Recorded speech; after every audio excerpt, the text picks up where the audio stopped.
hello.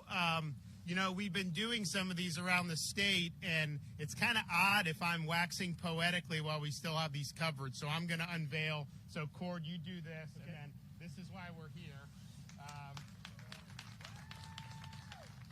And we'll talk a little bit about why we're doing it, but I want to recognize with us today Northeast Florida's own Secretary of State for Florida, Byrd.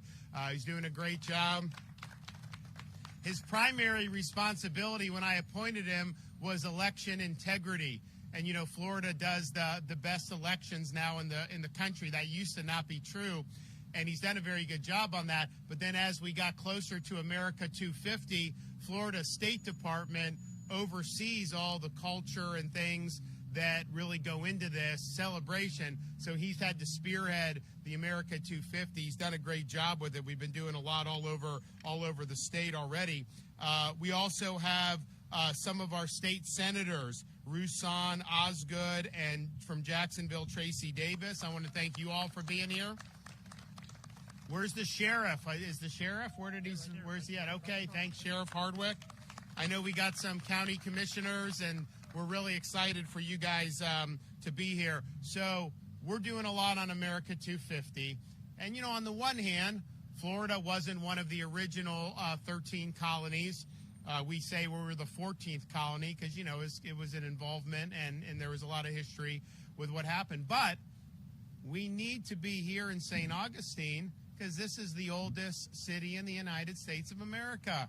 Before Jamestown, before Plymouth Rock, before any of those in the 1500s, people came to St. Augustine. And so this is a really, really historic part of our country and, of course, the state of Florida. So we've been doing different things to highlight America 250. I was able to get a statue of George Washington loaned to us from Mount Vernon, and we put it in the Florida Capitol. A beautiful statue, and it's been there now for over a year, I think we had it, where we were doing that. We were just in the Florida Keys for Monroe County, and we did James Monroe. We did a nice statue there.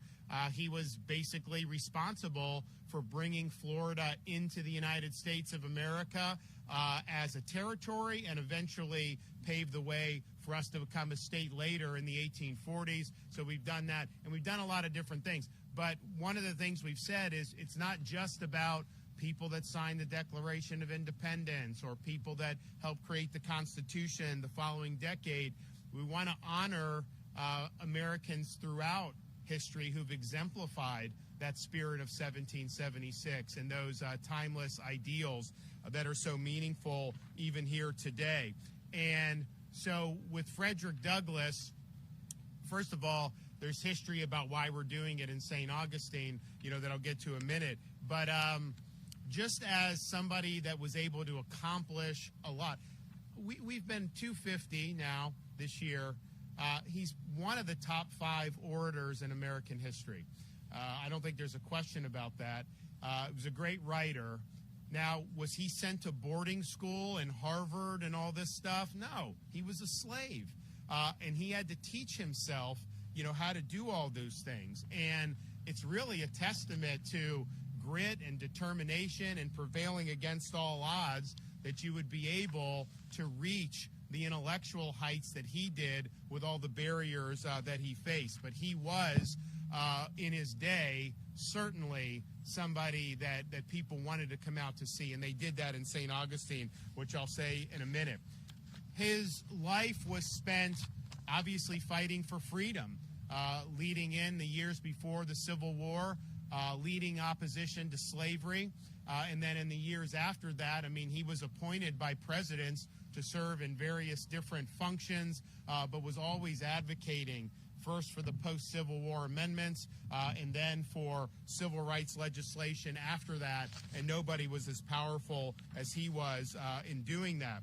Now, it's interesting because when he became prominent initially fighting against slavery, there was a strain of the abolitionist movement that was like, this whole thing is rotten, the Constitution, all of that stuff.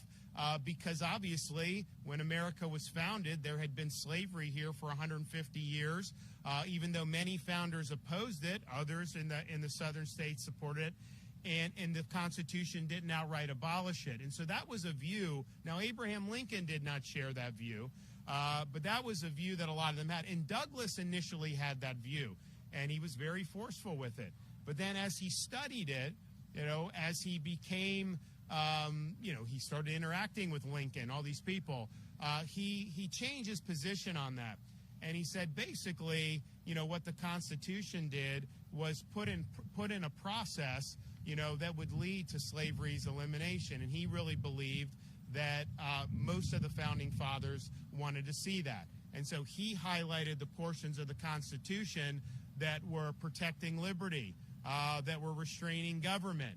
And he became a very strong spokesperson for all of those different things. And so he gave a famous speech where he started articulating all these things. He even went overseas and was doing this. I think he was in Scotland talking about why the Constitution was something that needed to be upheld. So that was a major intellectual point, because I think it goes to, and he was very consistent with Abraham Lincoln.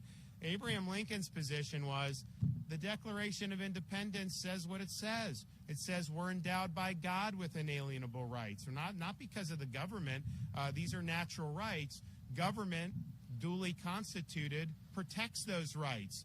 And so he viewed slavery as an infringement on that original covenant with American independence. He thought the Constitution was a compromise, but ultimately designed to ratify the Declaration of Independence, even though they weren't able to eliminate it right at that time. So Lincoln was very positive about that, and so was Douglas was very positive about it. And then obviously, as you had the 13th and 14th and 15th Amendments, people like Lincoln and Douglas would have said, that's just confirming what the Declaration of Independence intended all along, that people are treated as individuals and that their rights are respected.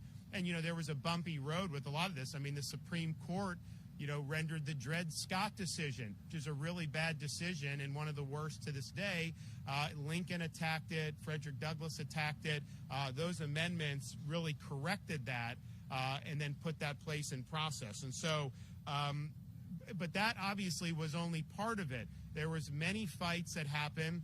There was kind of a commitment at the time for civil rights and some of these things. You had Reconstruction, but then, there was a breakdown of this. And so a lot of these battles became really strong, and some of them obviously took many, many decades in many parts of the country. So Douglas was always out there preaching the truth, always standing for rights of individuals regardless of race.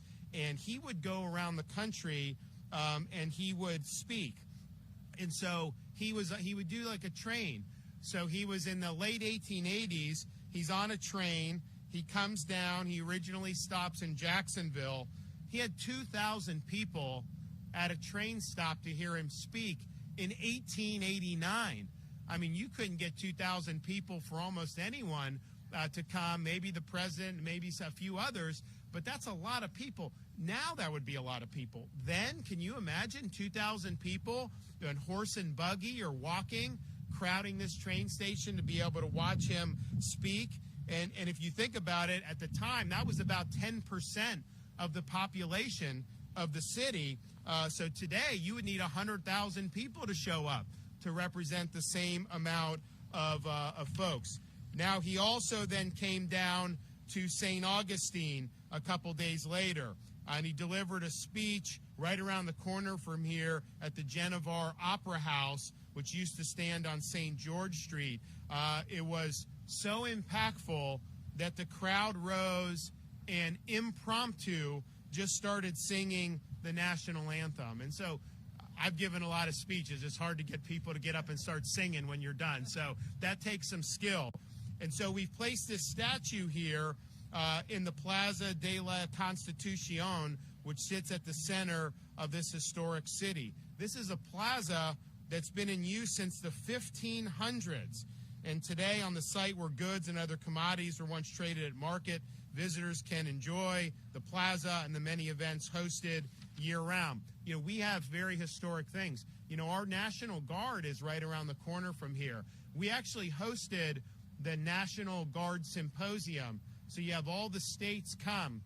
And Massachusetts would always say that they have the oldest militia, which, of the original 13 colonies, that's true. But they were doing militia drills here in the 1500s. And so we actually, St. Augustine, has the oldest militia, drilling militia, and the fulfillment of that is right down the street here with our National Guard. So there's so many things that are so historic. Obviously, we have Flagler College, Ponce de Leon Hotel, and Frederick Douglass said that was one of the as good of any hotel as he saw in Europe right here in St. Augustine. So I think that, one, having Frederick Douglass here is a memorial to a very historic time in our nation's history. His speech here, as well as in Jacksonville, very impactful on the community at the time. And obviously, he was fighting for liberty. He was fighting for the principles that we're celebrating on July 4th, 250 years later. And the fight for that is always something that you got to do. Our founding fathers understood you could have a constitution, a declaration, great. They don't run on autopilot. Every generation has to fight for those. And you got to be good stewards of liberty. And you got to work to make sure that liberty's realized. And so Frederick Douglass did that very powerfully, very, very astutely. And to be able to overcome what he overcame, some of us in life, you deal with the modern, inconveniences somehow. And there's issues. Don't get me wrong. There's a lot of issues people deal with. But I think all of us would probably have more difficulty reaching the heights he did if you had to start with where he started with all the inhibitions that were put in his way. So that just shows you, the human spirit really is powerful. And if you're fighting for the right things, I really do believe God blesses you. And I think when he was fighting for that sacred fire to carry on the torch of the sacred fire of liberty, I do think he was doing God's work. So I'm excited to be able to have been a part of putting Frederick Douglass here, particularly for young people. They're going to be able to come and see and learn about Frederick Douglass, and I think they'll learn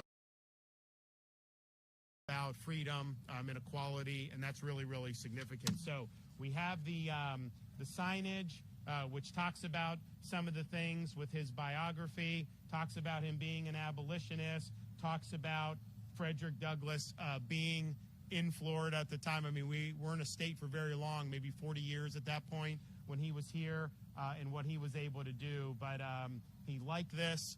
He spoke very positively about St. Augustine, and now forever his visit here will be remembered. So thank you to Cord, Department of State, for getting this done. And I know we're going to hear from Cord, and we're going to hear from our friend, the Senator, in a minute. So come on, Cord.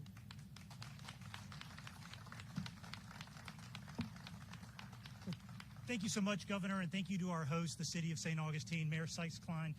You're always such a gracious host and always so cooperative with the Department of Historical Resources. So thank you for putting this together, and the City Council members and County Commissioners that are with us today. Thank you to my former colleagues in the Florida Legislature. Thank you for being here. And this is really an exciting event. I live up in Neptune Beach, and to have this statue here in North Florida, I think, is very significant. The governor mentioned children, and one of the things that we're doing as part of America 250, this is really about our generation, the adults, teaching the younger children. And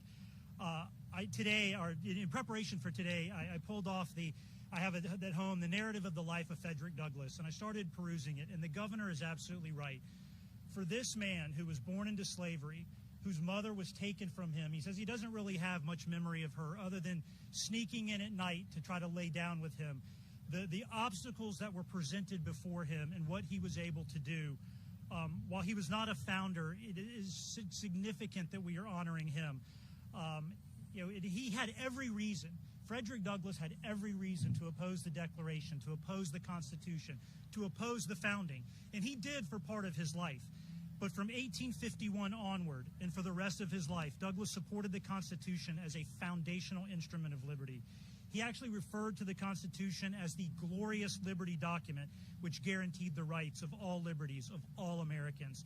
And he fought not only to end slavery, but also for voting rights and to ensure the voice of every citizen of our republic mattered. The governor went over why St. Augustine, why the significance of this spot, because in 1889 he carried this message to Florida. He was in Jacksonville, spoke to 2,000, and then came to St. Augustine and delivered that same message. And so today we honor him not just as a figure in a textbook, but as a man who dedicated his life to our founding principles. And the governor noted, and it's so important, that he was a leading intellect and orator of his day. And while we cannot hear him speak, we can reflect upon his words, which are as relevant today as they were in 1889. And so this is really part of an entire year-long celebration. And I've looked around, Governor, because we do like to do everything bigger and better in Florida. And I don't think there's another state in the country that is doing more than we are to celebrate our founding and Florida history every single day. On America Florida 250 FL, we're putting out information. We're holding events. Last week we had the duel at Daytona. So I would encourage everybody to follow us on social media, come to our website, come to these events, share the stories. We have such an amazing history to tell. We are the 14th colony. That's how we're billing ourselves. And yes, Florida's just such a great place to live, and it's just really exciting to be here today, to be able to celebrate the life of a great American in Frederick Douglass, to do it here in St. Augustine, and to be with all of y'all at this important event. So thank you, Governor. Thank you for allowing me to be here today.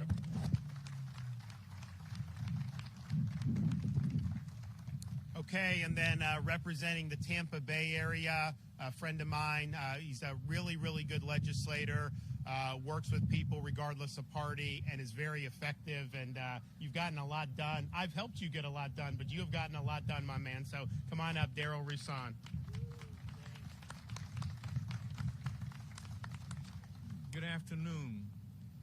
You have heard the history from the governor and our Secretary of State.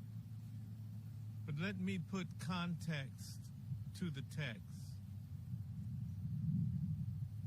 Frederick Douglass plowed the ground for freedom. He escaped oppression for freedom. Today we reap the harvest of his work. Today we memorialize for all generations to come the significance of his life, the significance of his work. History matters, and this is a memorial of a great man whose history is fighting and escaping oppression. We in the free state of Florida celebrate freedom. History connects generations and gives context to text. On behalf of the Florida Legislative Black Caucus and my colleagues who are with me today, Senator Osgood and Senator from Jacksonville, Tracy Davis, who I think wants to come up and say a word of congratulations, but we're just happy to be here today to support this effort. Tracy? You're going to mention the museum? I can. Hello, everyone. How are you? Isn't this exciting? I am State Senator Tracy Davis from Jacksonville, your next door neighbor, and this is so exciting.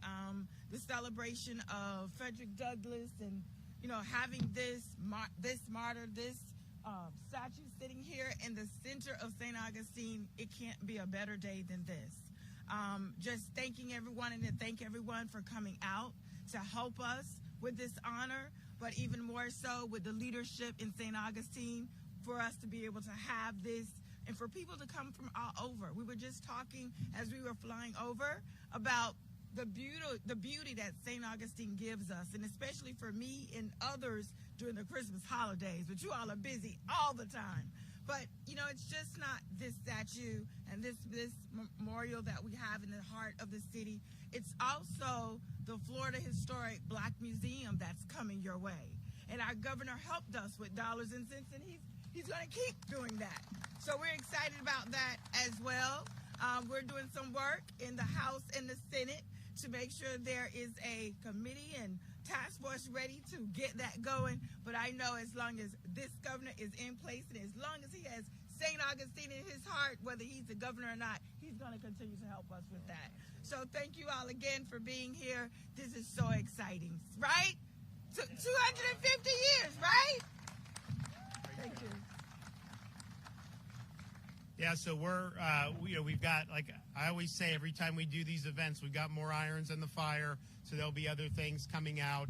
But I really am glad that we've decided to not just highlight people that were actually a part of America 250, and they deserve credit. I mean, they were great leaders, but people that have really fought for and exemplified those ideals. And this guy right here was a big warrior for freedom and was, one of the most impressive statesmen in American history when it's all said and done. So congratulations to the memory of Frederick Douglass. You're going to always have a place in the free state of Florida, in the great city of St. Augustine. Okay, do we have any questions? Yes.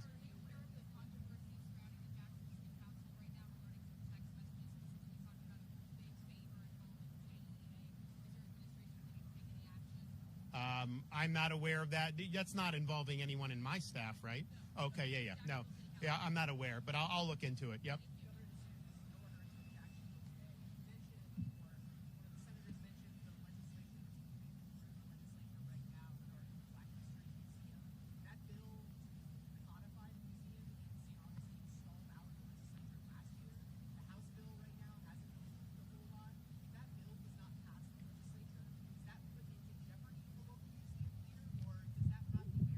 We'll get it done one way or another. We'll get it done. I mean, this was years ago. We agreed to do this museum. We've put money for it. I think everyone wants to see it done, or at least certainly everyone up here wants to see it done. And we've done a lot of different museums around the state for different causes, and justifiably so. But I think this is a good cause, and I think we need to get it done.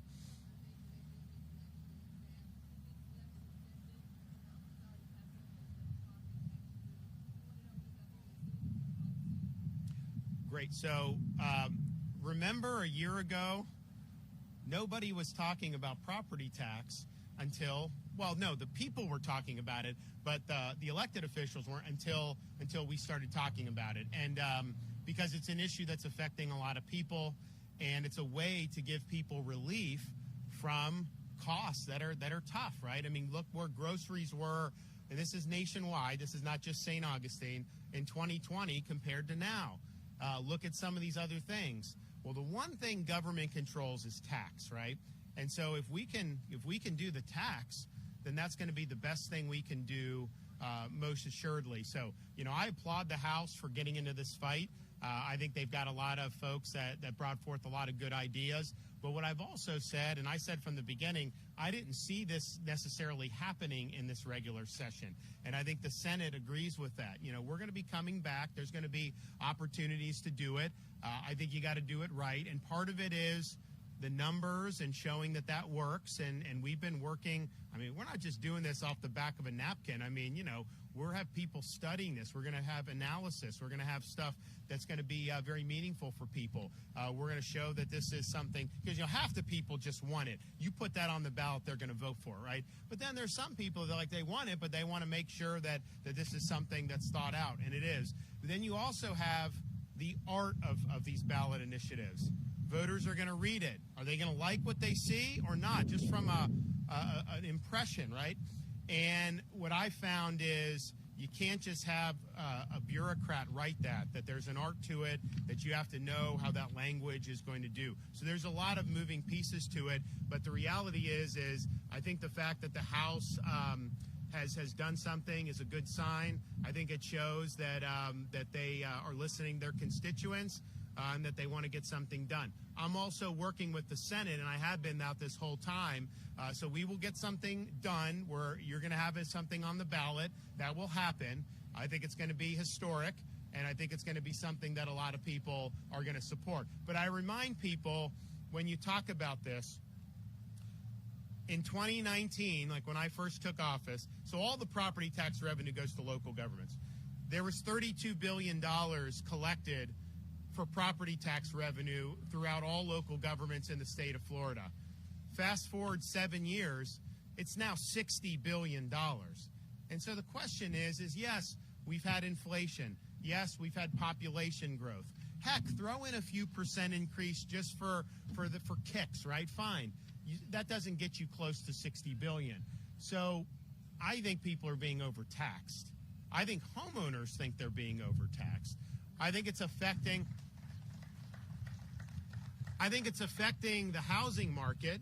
I think there are people, and interest rates have an impact, but I think there are people who, could potentially move, who are not doing it because of the tax implications. You do have an ability to transfer part of the homestead exemption, but that was never indexed for inflation. And so now someone that bought a house 30 years ago, the value nominally is way higher than what it was when you bought it in most parts of Florida. So it still creates a disincentive, and there's a lot of issues there. So I just think at the end of the day, going from 32 to 60, that's more than how much that revenue should be growing. We have to stand for taxpayers. So I'm very confident. And I also said, too, I don't care about the second homes or the Airbnbs, these investment. I want to do it for Florida residents and their primary home. That's what I want to focus on. That's only a third of all the property tax in the whole state. 2/3 is the commercial and the other stuff as it is. So I'm confident you can do something really historic, and we're going to continue to work through that. So I would just say stay tuned. I would not anticipate this happening in the regular session. That was never our plan on this, and there's reasons for that. But it's going to get done, and you guys are going to be able to go to the polls and be able to vote something that's really, really meaningful. I just think at the end of the day, your home is your castle. You either own it or you don't, right? And if you have to keep paying tax to the government your whole life just to live on your own property, do you really own it then if they can take it back from you if you don't pay? And I think a lot of people look at that and they say, yeah, you know what? We really should own the home. I also look at these younger people. The home values have gone up, and that goes up and down, and, maybe it'll come down. It probably will. But still, they're coming in, and their tax is way higher than someone in the same neighborhood that has owned the home for 20 years. Not even close. And that's not something that's going to help the younger generation really do well going forward. So, and, people ask me, oh, well, how is this county as rural going to afford this or that? First of all, I think everyone is getting way more revenue than they should be based on the numbers I cited. But I put in my budget a provision recurring to take all 32 rural counties and replace the revenue from the property tax. How could you oppose that at that point? I mean, you're a rural, your people get a massive tax exclusion, and then you still get money from the state to be able to backfill all this stuff?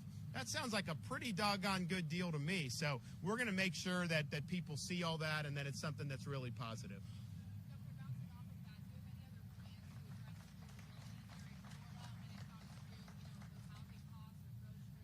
Well, so the number one thing we can do is the property tax relief. Because if you're paying, if you go from paying $2,500 a year to zero, that's the biggest tax cut you could possibly have for a working family. Not even, you think about New York City, the mayor. He ran on affordability, and now he's trying to jack up property taxes. How does that make it more affordable?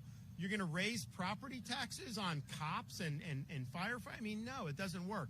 So that's the number one thing we can do. I would also note we have been highlighting through our Office of Insurance Regulation the approvals for rate reductions for auto and homeowners insurance. And this is something that's really significant. So last month, they were able to announce the first ever reduction for citizens' property insurance in recent memory. I don't think anyone can remember a reduction. So you now have, on average, 8% statewide. It's 15% in southern Florida, in Miami-Dade and Broward, somewhere in that range. And that is going to impact hundreds of thousands of policyholders. You also have, we're going to have more news on some of the other companies that are going to file for reductions, I think, coming up pretty soon. Then you have auto insurance. You have reductions from Progressive, USAA, State Farm, all of that. That's all because of the reforms that we did several years ago, and those have now really impacted the market. So that's not something we control directly, right? The state government does not set your auto insurance, but it's a private market. But if you could do things like we did to make the market better so more people come in and consumers have more options, well, that's great too, because the number one thing that's gone up nationwide is insurance, health insurance, auto, and home. Now, the health insurance, the feds have taken that over, and that's caused it to go dramatically more expensive. I think it's very difficult with health insurance, what's gone on. I would do whatever we could there, but the reality is the federal government has kind of taken that field over. But on the auto and the home, what you're seeing in Florida is positive movement. And a lot of people said that wasn't even possible several years ago. What I would tell Floridians on the auto insurance, if you have a policy and they send you a renewal, they may not have the rate where they may try to send you the same renewal. Look at other options. Because what I've found is people have told me, hey, you know, some company announced a reduction and then mine didn't go down. And I was like, did you shop around? They're like, no. And I'm like, well, shop around and let me know. Then they say, oh, yeah, I saved a few $100s. I was like, okay, well, then that. So it may be that what you get offered is just the continuation.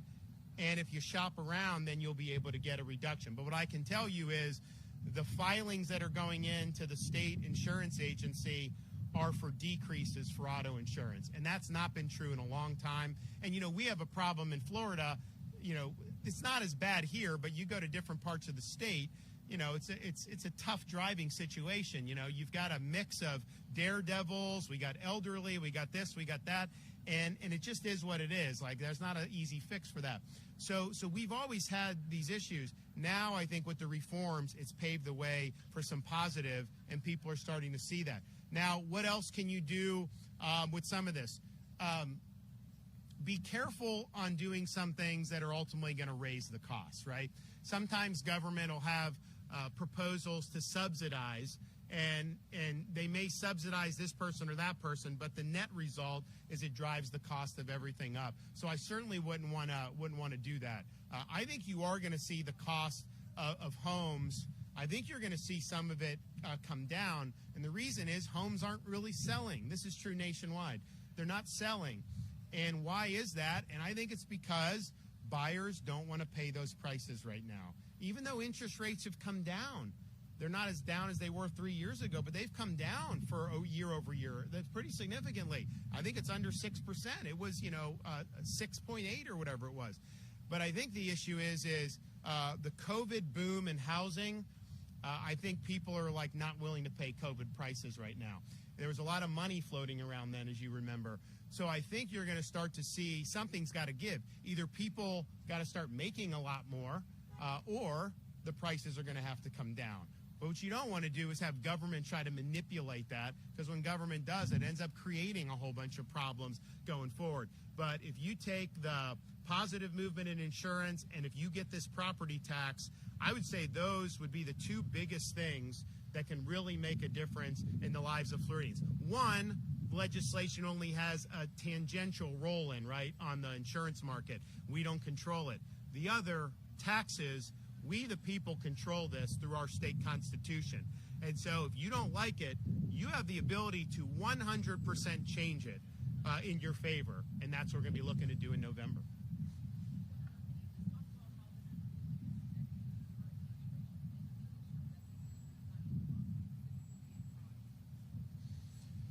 Yeah, I mean, look, I think that, we've been very strong on a number of things with education.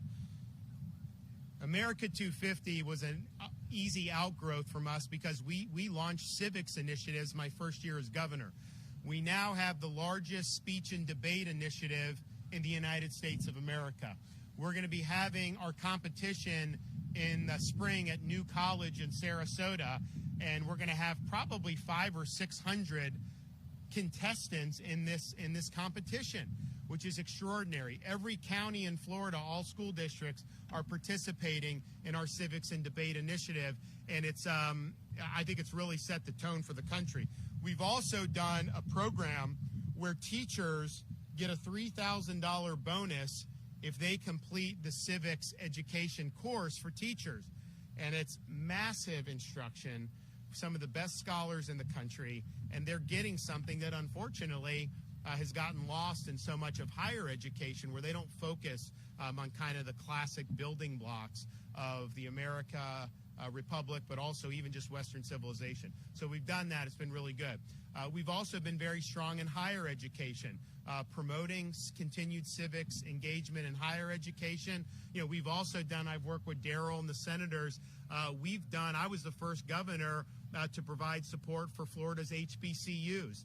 We've done a lot for HBCUs. I used to have Bethune-Cookman in my congressional district. When you had the shooting at Edwin Waters, we did the security for them and beefed up the security, as well as other HBCUs. And then obviously, we've done a lot for FAMU, which is our state institution. Most of these other HBCUs are private. But part of the reason we want to do that is because we believe that they represent an important part of Florida's history and culture. And we want to make sure that that continues into the future. Now, Frederick Douglass, I think in every lesson plan or standards, I mean, this is something that's being taught, or certainly should be taught. If your teacher's not teaching you about that, then call Stasi Kamoutsis, the Commissioner of Education, and we will rectify that very quickly.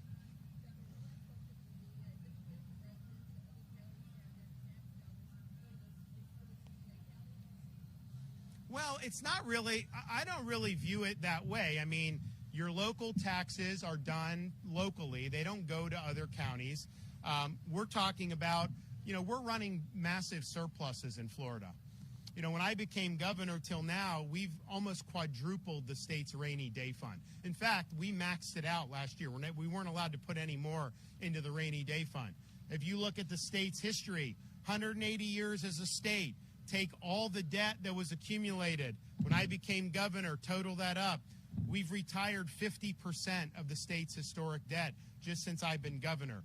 We have a surplus in reserves. We have in addition to the rainy day fund, we've got trust fund surpluses. We've got a lot of opportunities. And we've kept the budget basically constant. This will be the fourth year in a row where we've had basically a constant budget. We've had very little change in the overall budget. We're doing big things for Florida within that, but we're keeping it in a very tight top line. So always within the same frame, the same kind of 40 to 40 yard lines. New York State has millions fewer people than we do. Their budget's over twice the size of our budget. We're one of the lowest tax states at the state level, if not the lowest in the United States. So that surplus money that's there is not people from Duval sending money to people in Madison County. That's money that's coming in, a lot of it from people that aren't even Florida residents. We had 152 million visitors last year. We set another tourism record. What's wrong with enjoying that they're contributing to the kitty in a big way? Because they pay sales tax, they pay these other taxes. That relieves the burden of Floridians. And in fact, if you had the same level of services at the state level and we didn't have tourism, that would be thousands of dollars more per family in Florida. So you don't want to do that. So that's money that's being generated because of Florida's economy and because of the environment we've created. So to be able to backfill fiscally constrained. And I'm also willing to help out other counties. Let's just be clear. And we'll talk more about that, as we get closer. But if you look at like a Miami-Dade, they have so many options. They've got wealthy people from Brazil buying homes. They've got people visiting nonstop. That's not the same as Hamilton County in North Florida. It's just a different economic base. So it's a reality that there's differences here, and that I want to make sure that this works for everybody. And I think it will work for everybody. But just think about it. Even if you didn't like, you're giving these local governments support on the back end, if that's what gets it passed, then why wouldn't you